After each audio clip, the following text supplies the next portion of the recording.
Good morning. जैसे ninth में मैं 33 नंबर तक मैं क्वेश्चन बता दिया था। आज मैं 33वां नंबर क्वेश्चन लेके आया हूँ। जैसे आप देख सकते हैं, निम्नलिखित में कौन सी रेखा एक्स अक्ष के समांतर है। तो एक्स अक्ष के समांतर देख सकते हैं। जैसे हम इसको ले लेते हैं पहले। एक्स अक्ष, ये तो हमारा एक्स अक्ष हो गया। एक्स अक्ष के समांतर, तो समांतर मतलब क्या हुआ, तो वाई बराबर समथिंग होना चाहिए। तो यहाँ पे देखो एक्स बराबर दे दिया है, तो ये तो हमारा नहीं हो सकता है। एक्स माइनस वाई बराबर 6, ये भी तो हमारा नहीं हो सकता है। एक्स माइनस 5 इक्वल टू 0, ये भी तो हमारा नहीं हो सकता है। तो हमारा क्या हुआ, वाई बराबर कुछ समथिंग होना चाहिए। तो वाई बराबर हमारा क्या है, 5 है। तो हमारा क्वेश्चन क्या हो जाएगा, 5 हो जाएगा। देखिए दोस्तों, जैसे एक्स है तो एक्स का समांतर, समांतर पूछ रहा है, तो एक्स का समांतर क्या है, वाई तो है। तो वाई बराबर कुछ लेना चाहिए, ठीक है। तो यही हमारा वाई बराबर कुछ मान निकालना चाहिए, तो हमारा हो जाएगा यही, ठीक है। अब 34 नंबर क्वेश्चन देख सकते हैं। निम्नलिखित में से कौन सी संख्या वाई अक्ष के समांतर है। तो पहले हमारा पूछा था कितना, एक्स के समांतर। अब क्या पूछ रहा है, वाई अक्ष के समांतर। तो वाई अक्ष के समांतर तो ये तो हमारा नहीं हो सकता है, ये भी नहीं हो सकता। तो एक्स एक्स क्या है हमारा, कुछ समथिंग है। इसका फिगर देखिए इस तरह बनेगा, ये हमारा वाई है। तो वाई का समांतर, तो वाई का समांतर क्या है, एक्स है। एक्स का कुछ मान होना चाहिए, तो हमारा ये भी होगा और ये भी होगा, ठीक है दोस्तों। समझ में आ रहा है ना, अच्छा लग रहा है ना। आप जैसे देख सकते हैं, अब क्वेश्चन नंबर हम 35 ले लेते हैं। देखिए दोस्तों, 35 नंबर क्वेश्चन में क्या बोल रहा है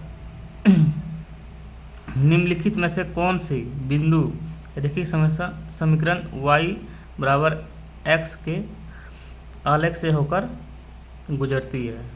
तो आर एस होगा, देखिए एक तो 0 है और एक हमारा 4 है, तो ये हमारा होगा नहीं, ठीक है दोस्तों। ये माइनस ये प्लस हमारा होगा नहीं, ये माइनस ये प्लस ये होगा नहीं। तो हमारा क्या होगा, x भी हमारा 1 होगा और y भी हमारा 1 होगा। तो ये ऑप्शन नंबर हमारा डी हो जाएगा, ठीक है दोस्तों। अगर रेखीय समीकरण पूछे तो उसमें माइनस होगा ही नहीं, 0 4 जैसे है ऑप्शन नंबर ए में, ये भी नहीं होगा। तो हमारा ऑप्शन नंबर क्या हो जाएगा, डी हो जाएगा, ठीक है दोस्तों। उसी प्रकार 36 नंबर क्वेश्चन में देखिए, x बराबर 1 y बराबर -3 निम्नलिखित में किस समीकरण का हल होगा। तो वही समीकरण में इसका मान पुट कर देंगे तो क्या होगा, अगर 1 कर देते हैं यहाँ पे 1, अब y बराबर 3 ले लेंगे तो 3 में -6 हो जाएगा, ठीक है। तो 3 गुना 2 बराबर 5, ये हमारा क्या हो जाएगा, -3। तो -5 बराबर 5, ये हमारा होगा नहीं। x बराबर जैसे 1 लेते हैं, और y बराबर हम जैसे जैसे 2 गुना -3 बराबर 5, तो ये होगा हमारा 6 बराबर -5। तो -5 बराबर -5, ये हमारा सेटिस्फाई कर रहा है। तो ऑप्शन नंबर हमारा क्या हो जाएगा, ऑप्शन नंबर बी हो जाएगा, ठीक है दोस्तों। अब देखिए, यदि बिंदु इतना 1,2 के समीकरण 2x बराबर बी वाई प्लस 6 के आरेख पर स्थित है, तो b का मान क्या होगा। तो वही मान करना है, मान पुट कर देना है। जैसे ये हमारा x होगा, ये हमारा y होगा। तो x तो 2 गुना 1 बराबर b हमारा कितना है, 2 है। 2 गुना y प्लस में 6, ठीक है दोस्तों। अब देखो ये दो काट सकता है ना,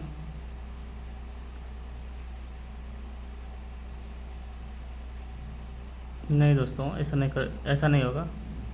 जैसे 2 हो गया, 2y प्लस में 6 इधर जाएगा तो माइनस हमारा क्या हो जाएगा, 4। तो -4 बराबर 2y, तो y बराबर क्या हो जाएगा, -2। ऑप्शन नंबर सी हो जाएगा, ठीक है दोस्तों। अब देख सकते हैं क्वेश्चन नंबर हमारा 38 है। निर्देशांक अक्षों का प्रतिच्छेद बिंदु क्या कहलाता है। तो उसमें जो प्रतिच्छेद करेगा तो उसमें क्या कहलाएगा, ये हमारा मूल बिंदु कहलाएगा, ठीक है दोस्तों। समझ में आ रहा है ना। जैसे क्वेश्चन नंबर 39 में क्या बोल रहा है, एक्स अक्ष का समीकरण है। एक्स अक्ष का समीकरण क्या होगा, एक्स अक्ष का समीकरण क्या होगा, बताइए दोस्तों क्या होगा। एक्स अक्ष का हमारा समीकरण क्या हो जाएगा, एक्स बराबर 0 हो जाएगा, ठीक है दोस्तों। अब 40 नंबर में बिंदु क्या बोल रहा है, बिंदु इतना में इतना कोटि कौन सा है। तो ये हमारा भुज हो जाएगा, ये हमारा कोटि हो जाएगा। कोटि कितना है, 17 है, ठीक है दोस्तों। बिंदु 2 8 के एक्स अक्ष से दूरी क्या होगा। इस तरह अगर क्वेश्चन आएगा ना, तो एक्स अक्ष का पूछेगा तो वाई बताना है, वाई अक्ष का पूछेगा तो एक्स बताना है। जैसे हमारा ये एक्स हो गया, ये वाई हो गया, तो वाई हमारा कितना है, 8 है। तो ऑप्शन नंबर डी हो जाएगा, ठीक है दोस्तों। अब देखिए 42 नंबर क्वेश्चन में क्या बोल रहा है कि बिंदु इतना इतना के चतुर्थांश में स्थिति क्या होगा। तो चतुर्थांश जैसे बनाते हैं दोस्तों, ये हमारा प्लस हो जाएगा, ये हमारा माइनस प्लस हो जाएगा, ये हमारा माइनस माइनस होगा, ये हमारा प्लस माइनस होगा। ठीक है दोस्तों, तो ये हमारा देखो दोनों माइनस है, तो इसमें किस में होगा, तृतीय चतुर्थांश में होगा। ठीक है दोस्तों, अब देखिए इसमें पूछ रहा है कि इतना में से y निर्देशांक है। y निर्देशांक क्या है, y निर्देशांक हमारा क्या है, अगर ये x है तो ये y है, तो y हमारा कितना हो जाएगा, 5 ना हो जाएगा। ठीक है दोस्तों, निम्नलिखित में से कौन सा बिंदु तृतीय चतुर्थांश का है। तभी बता रहे थे ना ये पे तृतीय चतुर्थांश का, तृतीय चतुर्थांश का जैसे आप देख सकते हैं क्वेश्चन नंबर 44 में क्या बोल रहा है। 44 में क्या बोल रहा है, 44 में क्या बोल रहा है, तृतीय चतुर्थांश। तृतीय चतुर्थांश में क्या बताए, माइनस बताए ना, तो माइनस हमारा किस में है, ऑप्शन नंबर सी में है। ठीक है दोस्तों, समझ में आ रहा है ना अच्छी तरह। अब देखिए क्वेश्चन नंबर 45 में, चतुर्थांश में बिंदु एक्स वाई की प्रकृति होगी। एक्स वाई की प्रकृति क्या होगी चतुर्थांश में, देखिए ये होगा प्लस, ये होगा प्लस, ये होगा माइनस, ये होगा प्लस, ये होगा minus minus plus minus. Plus हमारा क्या है एक्स, तो एक्स ग्रेटर देन 0 और वाई लेस देन 0, तो हमारा किस में ऑप्शन नंबर बी में है। ठीक है दोस्तों, अब देखिए क्वेश्चन नंबर 46 में क्या बोल रहा है, बिंदु इतना में एक्स अक्ष पर डाले गए लंब की लंबाई। ठीक है, डाले गए लंब की लंबाई एक्स अक्ष पर, वाई अक्ष पर, तो वाई अक्ष ये है, तो इस पर लंब डालेंगे तो हमारा ये हो जाएगा ना। इसे एक्स अक्ष पर स्थित किसी बिंदु का निर्देशांक का रूप क्या होता है, एक्स अक्ष पर, तो एक्स और वाई 0 होगा। ठीक है, निम्नलिखित में से किस आकृति का विकर्ण बराबर होता है। तो हम तो जानते हैं दो एक को बराबर होता है, एक आयत का होता है और एक वर्ग का होता है।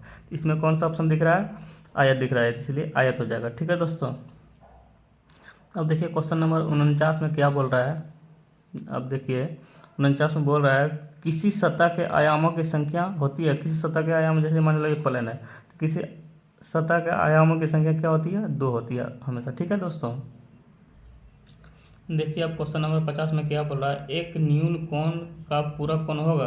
अगर न्यून कोण एक पूरक कोण का होगा तो न्यून पूरक कोण होगा, तो पूरक कोण क्या होगा, जैसे मान लो 50 + 40 है, तो ये हमारा पूरक कोण होगा। तो पूरक कोण न्यून कोण और न्यून कोण, तो हमारा आंसर हो जाएगा क्या, न्यून कोण ही होगा, तब ना पूरक कोण होगा।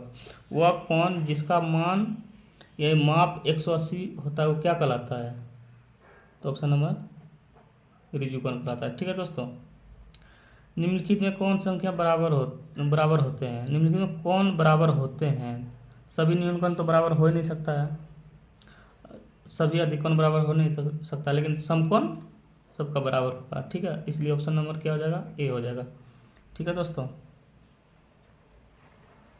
जैसे क्वेश्चन नंबर 53 में देखिए,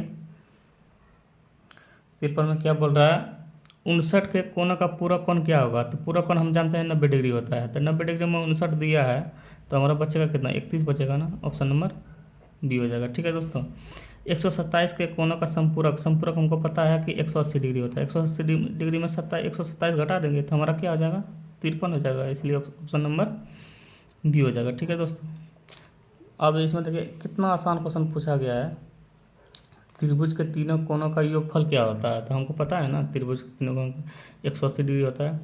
यदि एक कोण अपने पूरक का 2 गुना हो तो उसकी माप क्या होगी। अब देखिए अगर x बराबर लेते हैं तो 90 - x।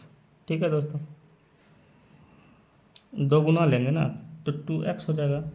ठीक है, 2 गुना पूछ रहा है, अब 3 गुना पूछता है तो 3x होता है, तो ये हमारा इधर आ जाएगा, तो क्या हो जाएगा 3x बराबर 90, तो x बराबर क्या हो जाएगा 30 डिग्री। तो 2 गुना पूछाना है, तो 2 गुना 30 दूना 60, तो ऑप्शन नंबर क्या हो जाएगा, ए हो जाएगा। ठीक है दोस्तों, अब देखिए क्वेश्चन नंबर 57 में क्या बोल रहा है, त्रिभुज ABC में यदि कोण A बराबर 51 तथा कोण C बराबर 67 है तो कोण B बराबर क्या होगा। तो कोण A हमारा क्या हो जाएगा 51 है, कोण C हमारा क्या है 67 है, बचा कोण बी बराबर 180 डिग्री ले लेंगे, क्योंकि तीनों कोनों का योग 180 डिग्री होता है। 7 1 8, 6 5 11, 118। 118 में अगर 180 घटाएंगे तो हमारा क्या बचेगा, 62 डिग्री बचेगा। ठीक है दोस्तों, घटा के देखिएगा 62 आ जाएगा। ठीक है दोस्तों, ये देखिए 58 नंबर क्वेश्चन में क्या बोल रहा है, त्रिभुज ए बी सी में यदि कोण ए बड़ा है बी से, ठीक है, तो कोण ए बड़ा है बी से, तो हम त्रिभुज एक ले लेते हैं। जैसे मान लीजिए ये ए है, ये बी है, ये सी है। ठीक है, तो इसका मान हम जैसे 70 ले लेते हैं, इसका मान 60 डिग्री ले लेते हैं। ठीक है, तो अगर कोण ये बड़ा है तो भुजा हमारा ये बड़ा हो जाएगा। ठीक है दोस्तों, तो आप देख सकते हैं बी सी, तो बी सी ग्रेटर देन ए सी। ठीक है, तो हमारा option number A he satisfy कर रहा है। देखिए पहला ऑप्शन नंबर ही मिल गया। अगर ये कोण बड़ा होगा तो भुजा हमारा ये बड़ा होगा। ठीक है दोस्तों, अब देख सकते हैं, इसलिए ऑप्शन नंबर ए हमारा हो जाएगा। ठीक है दोस्तों, अब देखिए 59 नंबर क्वेश्चन में चलते हैं, क्या होगा। त्रिभुज ए बी बराबर ए सी, कोण सी 45 हो तो कोण ए बराबर क्या होगा। अब इसे त्रिभुज लेते हैं। ठीक है, त्रिभुज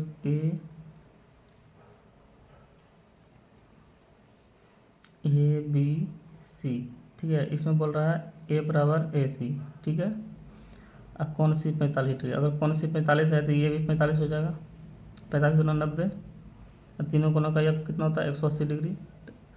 तो 45 90 में घटा देंगे तो हमारा क्या हो जाएगा, 90 ही होगा ना, ऑप्शन नंबर डी। अब क्वेश्चन नंबर 60 में देखिए क्या बोल रहा है दोस्तों, यदि त्रिभुज डी ई एफ सर्वसम त्रिभुज पी क्यू आर, तो निम्नलिखित में कौन सी संख्या सत्य नहीं है। तो देखिए देखिए डी ई है हमारा यहाँ, डी ई बराबर पी क्यू, ये हमारा सही है। अब देखिए ई एफ है, ई एफ क्यू आर, ये भी हमारा सही है।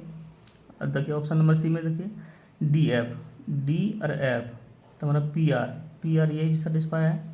अब देखिए ई एफ है, क्यू आर नहीं है, पी आर है, इसलिए ऑप्शन नंबर डी हो जाएगा, यही सेटिस्फाई नहीं कर रहा है। ठीक है दोस्तों, इस तरह इसको चेक करना है। ठीक है दोस्तों, वीडियो अच्छा लगे तो लाइक कीजिए, सब्सक्राइब कीजिए और शेयर कीजिए। धन्यवाद।